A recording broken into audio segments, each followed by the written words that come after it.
Hey look, there's a funicular. Let's go ride it. On the very creatively named Dragon Bridge. I'll let you guys take a guess as to why. So this seems to be one of the funiculars. It's more of a glorified elevator at an angle, but still cool. I will still count this as transit because, I mean, you know, it's a funicular.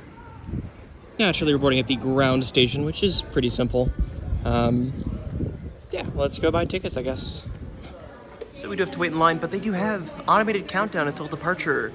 And they actually show you, I guess, how many spaces are left in the car, which is really cool. So every time someone goes through, it ticks up. So it's at 13, now it's at 14. So I'm in a group of 2. If I did the math right, there'll be 2 slots left when we actually get to board. So we'll be the last 2 people on this car. All right, we were the last 2 people in, so this will be exactly the maximum capacity. This is very similar to the one in Kufstein, Austria. I'll insert some footage here. That video hasn't probably come out yet. Maybe it has. I have no idea when this is even going to come out. But yeah, it just levels kind of like an elevator. Quite simple. So as you can see, it's just kind of it's a car. They got doors on both sides. You see board this side, exit that side. So I guess it's technically a Spanish-style solution, if you could call it that.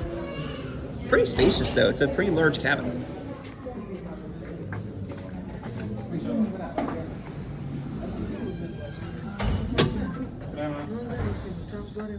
Ljubljana is the capital of Slovenia, and its only form of non-mainline rail transit is the Ljubljana Castle Funicular.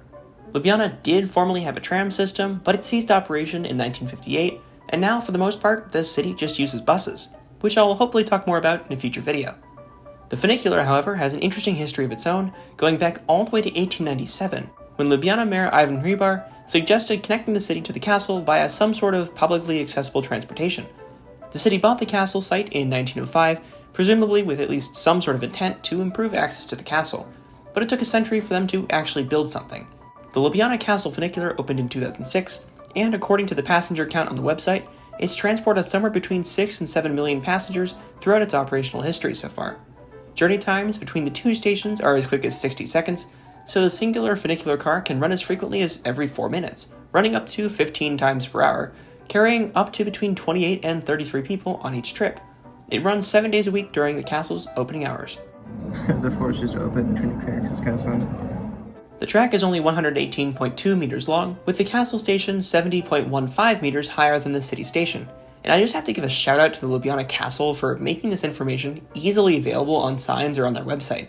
It's not always easy to find the exact information like this, but the castle website has a whole page dedicated to the funicular, its operation, and its history, making research for this video a lot easier. Standard one-way tickets cost €3.30, while a regular round-trip fare is €6. So they had a countdown, although there is just an attendant, so there actually is someone driving the thing. It appears that they just kind of leak when it fills up, so the countdown timer might not be totally accurate. You got a pretty good view of Ljubljana. You know, beautiful city, would definitely recommend visiting. Overall, really short ride. It was $13.50 for a combined up and down ticket with the castle tour, or not castle tour, but a castle visit. So, it's a long line to go down. We will keep this in mind. But yeah, hopefully the castle's worth it. Well, the funicular station really is just built right into the castle. That's kind of cool. The castle itself has a history dating back centuries, but today serves as a museum, attraction, event space, and vantage point for overlooking the city. Perhaps the coolest part of the castle was climbing the tower to experience the views, but visiting was really a nice experience overall, and I would definitely recommend it if you're ever in Ljubljana. Before too long, though, it was time to head back down to the city.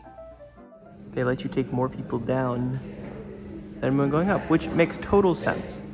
They have a maximum of 30.